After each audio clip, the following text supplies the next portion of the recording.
Assalamualaikum warahmatullahi wabarakatuh. Halo semua, selamat datang kembali di channel Navarel Farm. Hari ini kita akan membahas cara-cara kreatif untuk memaksimalkan limbah jagung setelah panen. Sebelum kita mulai, jangan lupa subscribe ya, agar tidak ketinggalan konten-konten menarik seputar pertanian dan peternakan.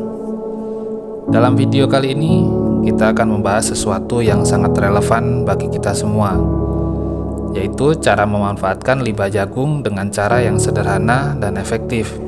Mengapa kita perlu peduli tentang limbah jagung? Nah, mari kita lihat latar belakangnya. Sebagai petani, kita seringkali dihadapkan dengan tantangan untuk mengelola limbah pertanian.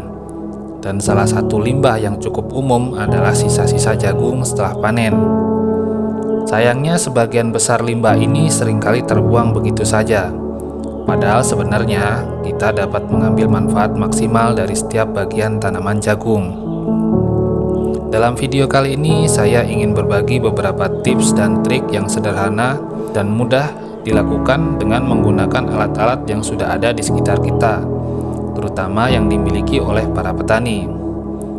Tujuannya tentu saja mengurangi limbah jagung yang terbuang dan pada saat yang sama mendapatkan manfaat tambahan untuk kegiatan pertanian kita. Jadi tanpa basa-basi, mari kita mulai dengan langkah-langkah praktis untuk memaksimalkan pemanfaatan limbah jagung agar kita dapat menjadi petani yang lebih efisien dan berkelanjutan. Sebelum kita terjun ke dalam tips pertama, ingatlah bahwa cara-cara yang akan kita bahas ini tidak hanya akan membantu kita mengurangi limbah jagung, tetapi juga memberikan manfaat tambahan bagi pertanian kita. Mari kita mulai dengan yang pertama, pembuatan pupuk cair dari air sisa rebusan jagung. Mulai sekarang, sebelum Anda membuang air sisa rebusan jagung, ada baiknya memikirkan kembali, air tersebut sebenarnya kaya akan nutrisi yang dapat digunakan untuk meningkatkan kesuburan tanah. Setelah merebus jagung, simpan air rebusan jagung ke dalam ember atau wadah penyimpanan. Cukup tunggu sampai air dingin saja, tanpa penambahan unsur yang lain. Setelah dingin, bisa langsung diaplikasikan ke tanaman teman-teman dengan cara dikocor sebagai pupuk organik cair. Berikut ini adalah beberapa nutrisi yang umumnya terdapat dalam rebusan jagung. Yang pertama adalah karbohidrat. Air rebusan jagung mengandung sisa-sisa karbohidrat yang terlarut dari biji jagung yang dimasak. Karbohidrat ini dapat berperan penting sebagai sumber energi bagi mikroorganisme dalam tanah. Kandungan yang kedua adalah protein. Beberapa protein dari biji jagung dapat larut dalam air saat proses pemasakan. Meskipun jumlahnya mungkin tidak besar, protein yang ada dapat memberikan kontribusi kecil terhadap nutrisi tanaman. Kandungan yang ketiga adalah serat. Serat dalam biji jagung yang larut dalam air dapat ikut masuk ke dalam air rebusan. Serat dapat memberikan struktur tanah yang baik dan meningkatkan retensi air. Yang keempat adalah vitamin dan mineral. Air rebusan jagung dapat mengandung vitamin dan mineral tertentu yang larut dalam air.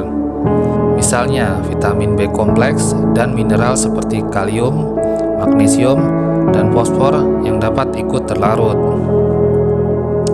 Yang kelima adalah kandungan antioksidan. Beberapa senyawa antioksidan yang terdapat dalam biji jagung dapat ikut larut dalam air rebusan. Antioksidan dapat memberikan manfaat perlindungan terhadap tanaman. Kandungan yang keenam adalah asam organik. Air rebusan jagung juga bisa mengandung asam organik yang dapat meningkatkan ketersediaan nutrisi di tanah. Penting untuk dicatat bahwa sebagian besar nutrisi dalam air rebusan jagung mungkin berada dalam jumlah yang kecil, dan penggunaannya sebaiknya dikombinasikan dengan pupuk organik dan anorganik lainnya untuk memberikan nutrisi yang cukup bagi tanaman. Dengan memanfaatkan air rebusan jagung sebagai pupuk cair, petani dapat mengurangi limbah dan memaksimalkan manfaat dari proses pertanian. Tips yang kedua adalah penggunaan daun jagung sebagai penutup tanah atau mulsa organik.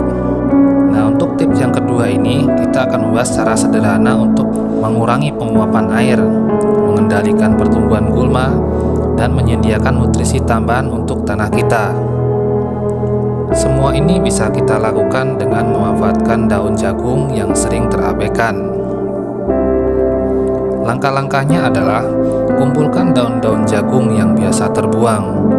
Gunakan mesin pemotong rumput atau sabit untuk membuat potongan-potongan kecil dari daun jagung. Sebarkan potongan daun jagung ini sebagai mulsa di sekitar tanaman. Mulsa membantu menjaga kelembaban tanah, mengurangi pertumbuhan gulma, dan menyediakan nutrisi tambahan saat daun jagung terurai. Tips yang ketiga adalah pemanfaatan tangkai jagung sebagai dukungan tanaman. Beralih ke tips ketiga, bagaimana jika saya katakan bahwa tangkai jagung yang biasanya dibuang dapat menjadi alat yang berguna untuk mendukung pertumbuhan tanaman lainnya? Ya, kita bisa menggunakan tangkai jagung ini sebagai penopang tanaman yang membutuhkan dukungan ekstra. Langkah-langkahnya adalah: setelah memanen jagung, kumpulkan tangkai jagung yang masih kokoh. Gunakan tangkai jagung sebagai dukungan atau ajir untuk tanaman yang membutuhkan penopang, seperti tanaman tomat atau kacang panjang. Tips yang keempat adalah penggunaan jerami jagung sebagai bahan baku pembuatan kompos. Tips selanjutnya adalah membahas cara sederhana untuk menghasilkan kompos kaya nutrisi menggunakan limbah jagung, terutama jerami jagung atau sisa-sisa dari remah-remah pohon jagung dan tanaman jagung. Ini adalah cara alami dan efektif untuk meningkatkan kesehatan tanah kita. Langkah-langkahnya adalah kumpulkan jerami jagung yang tersisa setelah panen.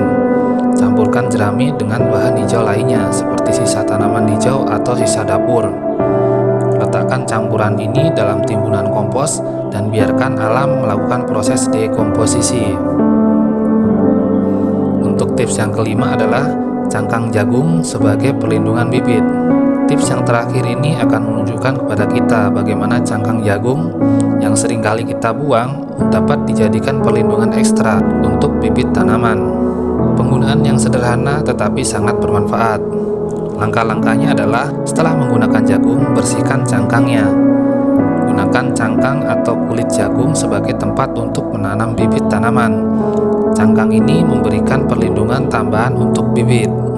Semua tip di atas dirancang untuk memanfaatkan limbah jagung dengan menggunakan alat sederhana yang biasanya tersedia di sekitar petani. Dengan cara ini, petani dapat dengan mudah mengurangi limbah dan memperoleh manfaat tambahan untuk pertanian mereka. Jadi, dari pembuatan pupuk cair hingga pemanfaatan cangkang jagung untuk perlindungan bibit, kita telah membahas beberapa tips dan trik sederhana untuk memaksimalkan jagung dan menjadikannya yang bermanfaat. Semoga ide-ide ini dapat memberi inspirasi bagi teman-teman para petani untuk lebih berkelanjutan dalam pengelolaan limbah pertanian. Jangan lupa untuk berbagi video ini kepada sesama petani dan mereka yang peduli dengan pertanian berkelanjutan. Terima kasih telah menonton dan mari kita bersama-sama berkontribusi untuk pertanian yang lebih baik. Sampai jumpa pada video berikutnya. Ada kurang lebihnya mohon maaf. Wassalamualaikum warahmatullahi wabarakatuh.